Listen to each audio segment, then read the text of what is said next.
मैं ठाकुर महेंद्र सिंह लोधी, शासकीय उच्चतर माध्यमिक विद्यालय कीरपानी, जिला नरसिंहपुर, मध्य प्रदेश में माध्यमिक शिक्षक गणित विषय के पद पर कार्यरत हूँ।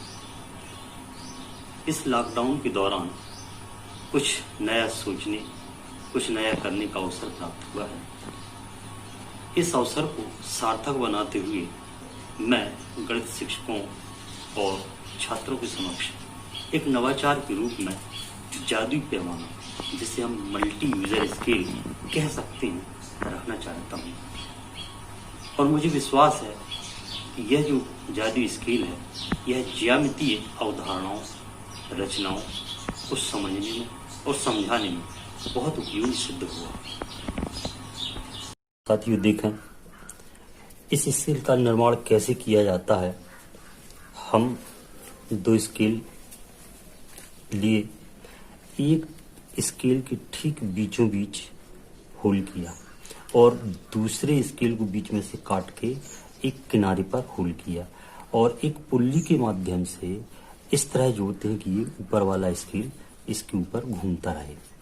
अब इसके बाद ठीक बीचों बीच से एक लाइन डालते हुए इस तरफ एक तरफ 3 छिद्र किए और इसके बाद दूसरी तरफ इस स्केल को घुमा के जो छिद्र यहाँ पड़ते हैं, फिर हमने यहाँ 3 होल यहाँ डाले। हम और होल बढ़ा सकते हैं सुविधा के अनुसार। तो इस तरह ये स्केल जादुई स्केल बन के तैयार होता है। अब इसका प्रयोग देखें हम, बहुत उपयोगी होता है इसका। हम देखें सबसे पहले कि हम इसके माध्यम से किसी रेखा पर दिए गए बिंदु पर लंब डालना, तो कैसे हम इसको देखें कैसे करते हैं। तो सबसे पहले एक रेखा खींचिए,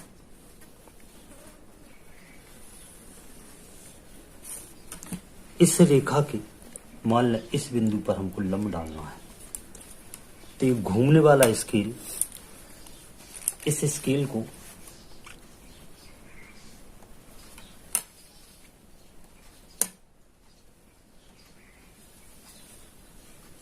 इसके पहले होल पर घूमने वाले स्केल को स्थिर किया और यहाँ इस स्केल का, मुख्य स्केल का पहला बिंदु इस पर संपाती हो और ये इसके ऊपर इस तरह आ जाए। अब हमारा अगला जो बिंदु प्राप्त होगा, जो इस पर लंब डालना है, ये इसका पहला बिंदु, इसको हम चिन्हित करते हैं और इस तरह हमको ये बिंदु प्राप्त होता है जिससे हम इसके ऊपर लंब डालते हैं। ये हम चांदा के माध्यम से भी देख सकते हैं।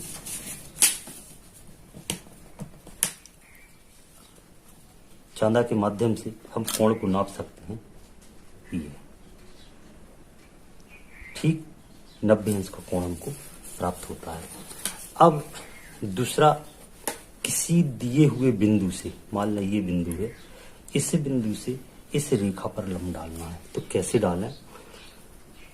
तो सबसे पहले कोई भी, सिर्फ ये ख्याल रखना है, यदि हम मध्य का बिंदु ले रहे हैं तो तीनों का मध्य, तीनों का पहला बिंदु ले रहा है तो पहला, तीसरा ले रहा है तो तीसरा। अब मान लें हम इसका तीसरा बिंदु और यहाँ हम ये तीसरा बिंदु, यहाँ मुख्य स्केल के रेखा पर, उस बिंदु पर तीसरे बिंदु को हमने स्थित किया। अब घूमने वाले स्केल का तीसरा बिंदु इस रेखा पर संपाती किया। ये इस तरह हमको ये बिंदु जो प्राप्त होता है, ये इसको दिए हुए बिंदु से मिलाने से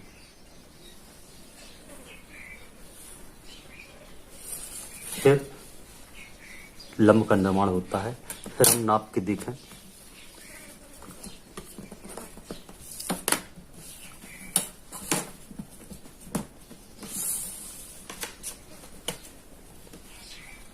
इसको देखा, ये ठीक, ये भी 90 अंश का कोण निर्मित होता है इससे। अब दूसरी बात आती है, किसी रेखा के समानांतर रेखा खींचना।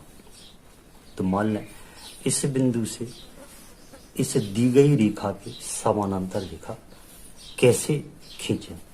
तो हम एक गणित की ज्यामिति के अंतर्गत एक प्रमेय है कि समानांतर रेखाओं को यदि कोई रेखा प्रतिच्छेद करे तो एकांतर कोण बराबर होते हैं। तो इसका उपयोग करते हुए हम समानांतर रेखा कैसे खींचे हम देखें। तो इस स्केल को हम किसी भी होल को यहाँ फिक्स करते हैं। मान लें बीच का होल यहाँ हमने फिक्स किया और मुख्य स्केल का ये मध्य वाला होल इस रेखा के ऊपर संपाती करते हैं।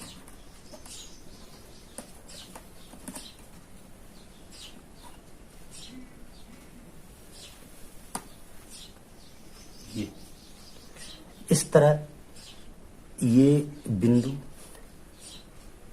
एक मुख्य स्केल का मध्य बिंदु और इस रेखा पर ये संपाती हो जाता है। इसके बाद इस रेखा से ये मध्य बिंदु और ये मध्य की रेखा संपाती करती हुई इस मध्य बिंदु को हमने सेट किया।